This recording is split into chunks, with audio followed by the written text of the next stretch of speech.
Me diga uma coisa, você estaria disposto a padecer pelo Evangelho? Ou até ser morto pelo Evangelho de Cristo? Até onde você está disposto a sofrer, a padecer por esse Evangelho? É com base nisso que nós iremos estudar hoje sobre a vida do diácono Estevão, o primeiro mártir da igreja primitiva.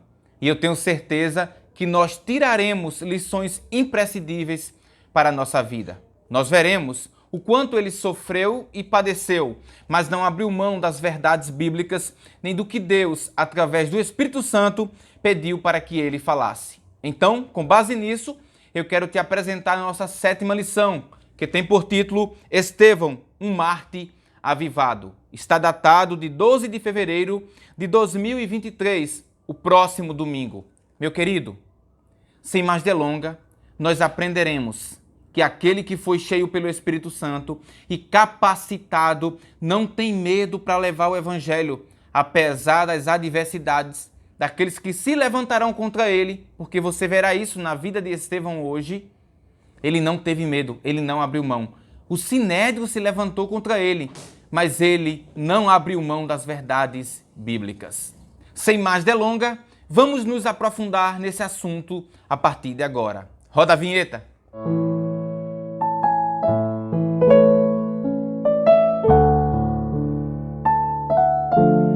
E aí, meu amado irmão e minha amada irmã, ficou curioso para descobrir um pouco mais da vida de Estevão? Tenho certeza que você já ouviu falar, mas cada vez que nos aprofundamos nesse assunto, aprendemos algo novo acerca desse servo de Deus. Então, para embasar nosso assunto de hoje, eu quero ler nosso textuário e nossa verdade prática. Depois, leremos a leitura bíblica em classe.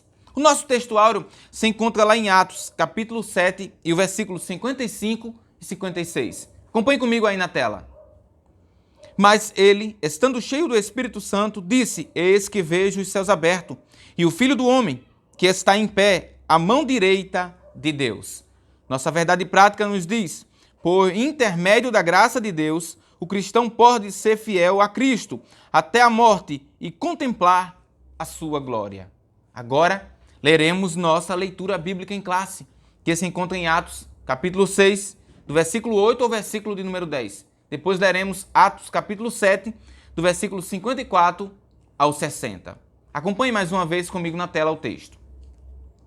E Estevão, cheio de fé e de poder, fazia prodígios e grandes sinais entre o povo. E levantaram-se alguns que eram da sinagoga, chamados dos libertos, e dos sirineus, e dos alexandrinos, e dos que eram da Cilícia e da Ásia, e disputavam com Estevão. E não podiam resistir à sabedoria e ao espírito com que falava. Agora Atos 7, 54. E, ouvindo eles isto, enfureciam-se em seu coração e rangiam os dentes contra ele. Mas ele, estando cheio do Espírito Santo e fixando os olhos no céu, viu a glória de Deus e Jesus, que estava à direita de Deus, e disse: Eis que vejo os céus abertos e o Filho do Homem que está em pé à mão direita de Deus. Mas eles gritaram com grande voz, taparam os ouvidos e arremeteram unânimes contra ele. E expulsando-o da cidade, o apedrejavam. E as testemunhas depuseram as suas vestes aos pés de um jovem chamado Saulo. E apedrejaram a Estevão, que em invocação dizia: Senhor Jesus, recebe o meu espírito. E pondo-se de joelhos, clamou com grande voz: Senhor, não lhe imputes esse pecado. E tendo dito isto, adormeceu. O nosso primeiro tópico dessa lição tem por título O Testemunho de Estevão. Está dividido em 3 subtópicos, a saber: primeiro, Estevão usado por Deus; segundo, uma covarde oposição; e terceiro, a fúria dos acusadores. Pois bem, antes de iniciarmos os nossos tópicos, eu quero trazer para você uma breve introdução. Anote aí, você professor e você aluno. Pois bem, a Igreja de Cristo, de Atos 2, que se levanta ali com grande poder e autoridade, revestido do Espírito Santo, e vale aqui abrir uma observação, só foi capaz e teve o êxito que teve por causa da ação do Espírito Santo. Mas por que, Otoniel?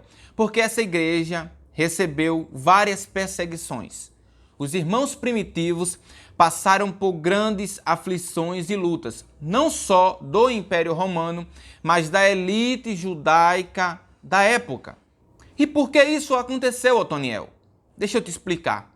A Igreja de Cristo, levantada em Atos, não tinha nada em comum com a igreja religiosa da época. Aquela que os fariseus eram os líderes, os saduceus, o sinédrio. Por quê? A igreja que Cristo instituiu, estabeleceu, esses novos irmãos agora revestidos do poder de Deus, faziam prodígios e maravilhas. Almas eram transformadas, libertas. Não tinha nada a ver por quê? Porque o judaísmo, aquela seita da época, aquela religião que dominava o Israel, era uma religião engessada. Conhecia muito da Torá, conhecia, mas era aquilo bitolado. Os seus líderes pregavam bonito, tinham uma boa oratória, uma retórica que ninguém se discutia, porém não vivia o que pregava. Era uma palavra, um ensinamento que não saía disso. Porém, os irmãos agora de Atos 2, quando pregavam, vidas eram impactadas. O Espírito Santo descia, pessoas eram batizadas, curadas, renovadas, demônios eram expulsos e vidas eram libertas. E isso, meu amado, trouxe, é claro, inveja para esses grupos religiosos. É tanto que de uma certa feita, quando Pedro e João cura um homem paralítico à porta do templo Formosa, eles dizem, com que autoridade você fez isso? Ou seja, tu tem autoridade para isso? Quem te deu essa autoridade? E eles ali de cara responderam, olha, Jesus, a nossa pedra de esquina, a qual vocês, edificadores, o rejeitaram, mas que Deus, o Pai, colocou como uma pedra principal. Foi no nome dele que eu curei esse homem. Ou seja, a igreja de Atos 2 é uma igreja diferente. Quanto mais perseguição, quanto mais luta, mais os irmãos pregavam o evangelho, anunciavam. Havia uma chama dentro deles que era maior do que qualquer perseguição, que lançava fora todo o medo e que faziam eles ousado para levar o evangelho. É tanto, meu amado irmão, que as primeiras perseguições que acontecem em Israel, entrando na casa, prendendo, chicoteando, matando, foi grande, foi tremendo contra aqueles irmãos que era considerado a seita do Nazareno. Porém, eles não pararam. Essa chama que eu falei anteriormente estava bem acesa neles. Então, eles chegavam na cidade nova e começavam a pregar o evangelho. Chegavam na outra cidade e começavam a pregar o evangelho. Ou seja, em vez de reprimir e aquele movimento parar, foi tudo por água abaixo. Eles pensaram que iam deter a igreja de Cristo, mas Jesus já tinha falado através de Pedro, as portas do inferno não prevalecerão contra a minha igreja. Os irmãos foram para Corinto, os irmãos foram para Éfeso, os irmãos foram para várias cidades e aonde chegaram, implantaram igrejas. Uma coisa é certa, isso só foi possível por causa da presença do Espírito Santo na vida deles. E é nesse contexto que aparecem o jovem Estevão. Como assim? Você sabe que no primeiro discurso, muitas almas aceitaram a Cristo. No segundo discurso de Pedro, quase 5.000 almas também agregam. Ou seja, nós já temos uma igreja aí de 9 a 8.000, de 8.000 a 9.000 membros. Ou seja, em rápido tempo, você está percebendo uma grande comunidade. E nessa grande comunidade, há pessoas necessitadas, há viúvas, há órfãos, que precisam ser cuidados, porque a Igreja de Cristo não trabalha apenas o espiritual, mas também o social. E você pode perceber isso muito bem na igreja primitiva, narrada ali por Lucas no seu livro de Atos. Meu amado irmão, nesse contexto é levantado 7 irmãos cheios do poder de Deus para servir como diácono, para dar assistência, trabalhar no social da igreja. Enquanto os apóstolos ficavam responsáveis pela doutrina, pelo ensinamento da palavra de Deus. E entre esses irmãos está quem? o nosso irmão Estevão, o qual nós vemos como referência. Aqui você pode ver que a primeira vez que ele é citado está lá em Atos, capítulo 6, do verso 3 ao verso de número 5. Já em Atos, capítulo 6 e o verso 5, propriamente dito, o texto diz: homem cheio de fé e do Espírito Santo. Também em Atos, capítulo 6 e o verso 8, o texto diz: Estevão, cheio de fé e do poder, fazia prodígios e grandes sinais entre o povo. Olha lá, cheio do poder, fazia grandes sinais e prodígio no meio do povo. Olha a referência que é dada aqui no livro de Atos a Estevão. Mas, meu querido, servir a Deus, se entregar a Cristo, há um preço a se pagar. E Estevão pode nos apresentar muito bem a isso. Dentre esses movimentos, essas curas, esses prodígios, aqui promovido por Deus através de Estevão, alguns grupos religiosos da época não se sentiram bem. Por quê? Porque tentavam disputar com Estevão, mas era debalde. Estevão sempre ganhavam deles. Por quê? Porque Estevão não era apenas inteligente, era inteligente e cheio do poder de Deus. Quem eram esses povos? Se você olhar Atos capítulo 6 e o versículo de número 9, o texto diz: e levantaram-se alguns que eram da sinagoga chamada os libertos, os sirineus, os alexandrinos, os da Cilícia e da Ásia. Esses povos, eles tentavam disputar com Estevão, porém não conseguia. Não conseguindo no discurso, através da oratória, e nem tampouco porque não tinham o Espírito Santo como Estevão tinha, então partiram para a covardia. Que covardia foi essa, Otoniel? É quando nós olhamos no segundo subtópico. Eles então levantaram falsas testemunhas para dizer que Estevão estava blasfemando contra quem? Contra Moisés e contra Deus. Isso está lá em Atos capítulo 6 e o verso de número 9.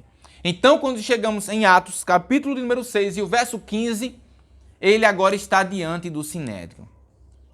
E diante do Sinédrio, ele faz uma exposição, ou seja, ele é um grande apologeta, aquele que defende a fé cristã. Então ele traz uma linha histórica desde o Antigo Testamento até a sua atualidade. Uma exposição maravilhosa. Por aí nós vemos o quão inteligente era Estevão e o quanto o Espírito Santo usou ele na sua época. Então, depois que ele termina aquela exposição, ele se dirige agora para o Sinédrio.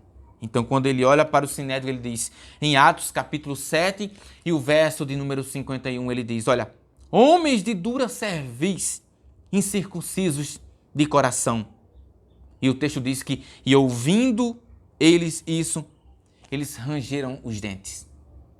Por quê? Porque Estevão agora estava apontando, tocando na ferida deles. Vocês matarão Cristo. Vocês dizem ser de Deus, mas a sua vida, a sua conduta não é de um servo de Deus. Estevão estava denunciando aquela elite religiosa da época. Meu querido, você acha mesmo que aquele que denuncia a apostasia, aquele que denuncia a incredulidade, aquele que denuncia o pecado é benquisto? Não, senhor. Nós vemos isso em Estevão, ele não foi benquisto. Pelo contrário, todos se fecharam contra ele. Aquele sinédrio que estava ali apenas para ouvir os falsos acusadores que tinham sido aliciados, pagos para acusarem Estevão, agora mudaram. Por quê? Porque agora não era apenas sobre Estevão, agora era sobre eles. Agora Estevão estava denunciando a eles. E então, qual é a ordem? Matar Estevão. Veja, através de uma covardia, através dele denunciar, veja que coisa maravilhosa, ele não abriu mão da verdade. Podia ser que ele chegasse, ele não fosse um servo de Deus, temente a Deus, e falasse aquilo que o Sinédrio queria ouvir. Vivemos uma geração assim, que quer que o pregador fale o que ele quer ouvir, não o que a verdade bíblica quer que ele faça, que ele viva. Mas Estevão não abriu mão da verdade. Há uma frase de Martinho Lutero muito conhecida no período ali da Reforma, que ele diz: a paz, se possível, mas a verdade a qualquer preço. Estevão é um exemplo disso. Eu não abro mão da verdade. E ele não abriu mão, meu amado, da verdade. Ele foi até o fim, mesmo que lhe custou a sua vida. Eu quero tirar para você aqui nesse primeiro tópico, resumindo o nosso primeiro tópico, eu espero que você esteja aprendendo muito, meu querido, pois temos muito o que aprender ainda nessa lição. Há 2 tópicos imperdíveis. Se esse está sendo interessante para você, aproveita e deixa teu like aí. Se está fazendo crescer o teu conhecimento, a tua fé em Cristo, compartilha, comenta. Se você ainda não é inscrito, se inscreve no nosso canal para você receber as notificações dos vídeos diários que são cristocêntricos e que são a verdadeira palavra de Deus. Meu amado, anote aí 4 pontos fortes de Estevão e também 4 lições da vida de Estevão. Primeiro, vamos falar dos pontos fortes. O primeiro ponto, ele foi um dos 7 líderes escolhido para supervisionar a distribuição de alimentos aos necessitados na igreja primitiva. Segundo ponto, foi conhecido por suas qualidades espirituais de fé, sabedoria, graça, poder e pela presença do Espírito Santo na sua vida. Terceiro ponto, foi um líder reconhecido e destacado, um mestre, um debatedor, ou seja, um apologista. E quarto ponto, foi o primeiro a dar a vida pelo Evangelho, primeiro mártir da igreja primitiva. E quais são as lições da vida dele que nós tiramos, Otoniel? São 4. A primeira, o esforço em busca da excelência em pequenas tarefas preparada as pessoas para responsabilidades maiores. Ou seja, o pontapé inicial como diácono, ele não abriu mão. É apenas ser um diácono.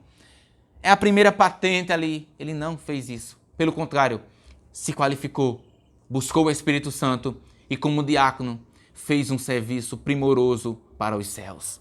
Segundo ponto, a verdadeira compreensão a respeito de Deus sempre leva às ações práticas e compassivas para as pessoas. Oh, glória a Deus por isso.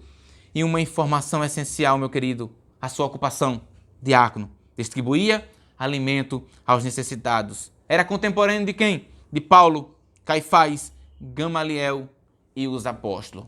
E agora, partindo para o nosso segundo tópico, você verá a presença de outro jovem que se destacará ao longo do Novo Testamento. Quem é ele? Saulo. Vamos para o nosso segundo tópico. O nosso segundo tópico tem por título A Preciosa Morte de Estevão. Está dividido em 3 subtópicos. O primeiro, cheio do Espírito Santo. Segundo, a violência dos acusadores. E terceiro, o perdão no martírio. Meu amado irmão, veja bem, ele já sabia que o seu destino era a morte, diante dos seus acusadores. E nesse contexto, quem era a principal pessoa que estava se levantando contra os irmãos na fé? Saulo, aquele que será mais à frente transformado, que vai ter um encontro com Cristo a caminho de Damasco. Meu amado irmão, mas ele cheio do Espírito Santo. O texto diz em Atos, capítulo 7, verso 55, a seguinte coisa. Mas ele, estando cheio do Espírito Santo e fixando os olhos ao céu, viu a glória de Deus e Jesus que estava à direita de Deus. E disse, eis que vejo os céus abertos e o Filho do Homem que está em pé à mão direita de Deus. Quando o Sinédrio ouviu isso, disse, pode apedrejar. Pode matar, que isso é uma blasfêmia. Até em um homem falar a verdade, eles converteram em blasfêmia. Pode matá-lo, porque ele blasfemou contra Deus. E então, levaram ele para fora da cidade e começaram o quê? A apedrejar. Ei, as pedras não são empecilhos para o verdadeiro cristão falar a verdade. Ele pode estar sentindo uma dor terrível. Ele pode estar vendo a morte à sua frente, mas ele não abre mão das verdades e do reino do céu. Mesmo na hora de executá-lo, sendo executado ali naquela hora, isso é a violência dos acusadores, já estamos no segundo tópico. Para esse vídeo não ficar muito comprido, então, ele ali de joelhos, sendo apedrejado, aquelas pessoas pegam as roupas dele e colocam aos pés de Saulo. E aí, qual seria o seu comportamento diante disso?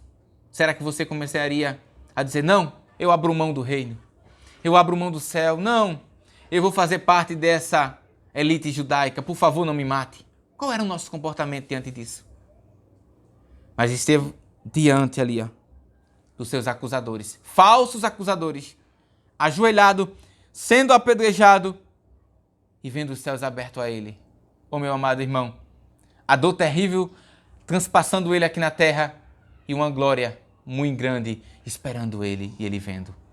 Naquele momento terrível, o maior, o mais glorioso cenário que um ser humano pode ver, os céus abertos e a glória de Deus, Estevão está contemplando. E diante daquilo tudo, ele olha e diz assim, Senhor, recebe o meu espírito. Assim como Jesus fez, né? Recebe o meu espírito. E outra coisa, Senhor, não imputes esses pecados a ele. Um crente cheio do Espírito Santo não guarda mágoas, não guarda rancor, não tem ódio no seu coração. Mesmo que ele esteja sendo morto, apedrejado, caluniado injustamente, ele sabe que Deus é seu reto e justo juiz. Então ele não guarda mágoa. Ele diz, Senhor, não impute para eles esse pecado. Não imputes. Eu estou vendo algo maior. Eu estou vendo algo maior. Eu estou vendo algo glorioso que é a tua presença. É isso que eu quero para a minha vida. Meu amado irmão, é por isso que Salmo 116 e o verso 5 diz que preciosa é a vista do Senhor a morte dos seus santos. E em Lucas capítulo 6 e o verso 28 o texto diz, bendizei os que vos maldizem e orai pelos que vos caluniam. Estevão seguiu à risca aquilo que o Senhor Jesus Cristo o ensinou. Que lição nós tiramos da vida e do exemplo de Estevão? É que quando nós nos dedicamos a esse reino, quando nos dedicamos a falar do amor de Cristo e a viver para Ele, logo se levantarão muitas pedras no nosso caminho. Logo se levantarão muitos acusadores, muitos que não querem que nós preguemos esse evangelho. Sabe por quê? Porque o verdadeiro evangelho lança fora todo medo, denuncia o pecado, traz luz para a escuridão, descobre a injustiça e apresenta a justiça. E vivemos em um mundo que quer encobrir a justiça, que quer viver no pecado, que quer viver na imoralidade. E Deus, nesses últimos tempos, quer levantar homens e mulheres com o comportamento igual a Estevão, que não abra mão das verdades bíblicas, custe o que custar, mas que vá até o fim. Se possível, até a morte, mas não abra mão daquilo que Deus colocou na sua vida como propósito para ele fazer. Estevão, meu amado irmão, é um exemplo para mim e para você de não desistir, de não parar na caminhada, mesmo que se levante contra nós, mesmo que diga que nós estamos errados, que nós vamos perecer. Sabemos quem nos chamou para essa grande obra e não abrimos mão. O que é que nós devemos fazer? Como Estevão, se qualificar, se especializar, aprender mais da palavra de Deus, nos dedicarmos a ela e pedir o Espírito Santo de Deus cada vez mais em nossas vidas. Para assim, pregarmos um evangelho cheio do poder, cheio de autoridade, que vidas venham ser libertas, vidas venham ser transformadas, curas venham acontecer e pessoas venham ser resgatadas do reino das trevas para o reino da luz. Com isso, eu te convido para o nosso último tópico, onde nós iremos analisar agora o nosso contexto atual. Fica comigo, não sai daí. Nosso último tópico tem por título o avivamento no sofrimento. Primeiro subtópico, o sofrimento e morte dos apóstolos. Segundo, o avivamento e sofrimento. Ei, escute isso. Nós temos aqui uma série semanal, todos os dias pela manhã, às 7 da manhã, Amanhecer com Cristo. Então, como eu te falei, se você não é inscrito, se inscreve e ativa o sininho para você receber. É um Reels, é tipo um Reels, só que short, aqui no YouTube. Ou seja, um vídeo curto de 1 minuto, trazendo uma reflexão da palavra de Deus e também te convidando para orar. Agradecendo a Deus por mais um dia, por você ter acordado, tá certo? Então não foge disso. Pois bem, os discípulos de Cristo, exceto João, que morreu de causas naturais, Todos eles passaram pelo martírio. Uns foram mortos crucificados, como a tradição de Pedro, por exemplo, de cabeça para baixo. Outro foi apredejado, outro foi decapitado. Várias mortes. Nós não sabemos ao certo dizer como foi. Apenas relatos históricos nos mostram, aponta como esses discípulos de Cristo foram mortos. Ou seja, todos passaram por terríveis mortes, mas não abriram mão do Evangelho. Ou seja, o avivamento que impactou eles, como eu falei anteriormente, no começo, a chama que ardia dentro deles era maior do que qualquer perseguição. Então a morte para eles tanto faz. É como Paulo fala, eu não tenho a minha vida por preciosa, porque não vivo mais eu, mas Cristo é quem vive em mim. O nosso último subtópico diz o avivamento e sofrimento. Meu amado irmão, ao longo da história da igreja, quanto mais sofrimento e perseguição houve, mais a igreja foi avivada. Mais a presença de Deus ficou nítida. Mais homens e mulheres foram usados por Deus. O sofrimento tem esse lado de quanto mais o homem sofre, mais ele busca a Deus. Ou seja, é através do sofrimento e da incapacidade de vencer as adversidades que nós olhamos para o alto e sabemos e reconhecemos que Deus é soberano e que nós somos eternos dependentes dele. O ser humano em si, ele às vezes pensa que pode, pensa que sabe, pensa que é capaz. Mas quando ele chega numa situação em que ele é incapaz de resolver, então ele tem que se dobrar diante do Salvador. E é nessa dependência de Cristo, nessa busca por Cristo, nessa entrega por Cristo, que então Deus manda o verdadeiro avivamento para a sua igreja. Meu amado irmão, a igreja de Cristo atual está vivendo um período, e você sabe, de mornidão, de esfriamento espiritual. Isso em todo o âmbito, principalmente também no âmbito cristão. E faz-se necessário que Deus derrame o seu avivamento. E se for preciso, Deus fará a igreja passar por um grande aperto, por grande dificuldade, para reconhecer a dependência de Deus e assim buscar Deus de verdade e de todo o coração. Qual é a minha reflexão, concluindo essa nossa lição de hoje? É que, independente de como esteja o quadro da igreja atual, os irmãos que estejam ao nosso redor, nós responderemos por nós.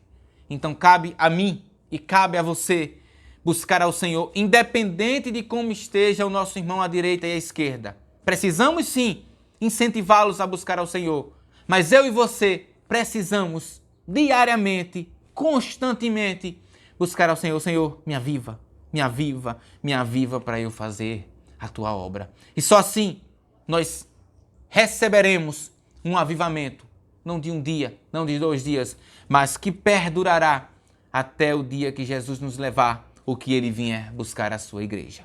Que Deus nos ajude e que Deus nos abençoe. E assim como Estevão, não abra mão do seu chamado e nem da verdade da palavra de Deus. Forte abraço e fique na paz.